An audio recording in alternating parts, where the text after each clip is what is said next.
Ja, það komin aftur til móts við íslenska landsliðið eftir langa fjarveru vestanhafs hjá Liberty í háskólaboltanum. Já. Hvernig, það hefur væntanlega eitthvað eftir með liðinu sem þú Heiður og sem eru að spila í háskólaboltanum. Já. Fá að leiki fengið samt. Hvernig líður að koma inn í þennan hóp svona?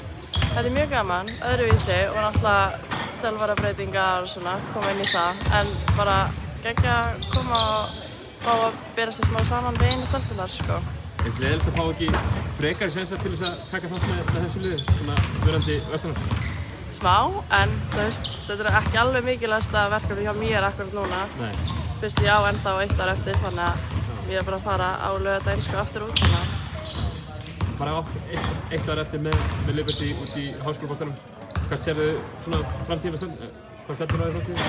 Ef það kemur í ljós, ekki búin að ákveða neitt sko, alltaf bara að klára háskólann og ná mér í gráðu og svo bara eiginlega kemur í ljós hvað ég ger eftir það. Viltu að það í þá Haukum, Grindavík?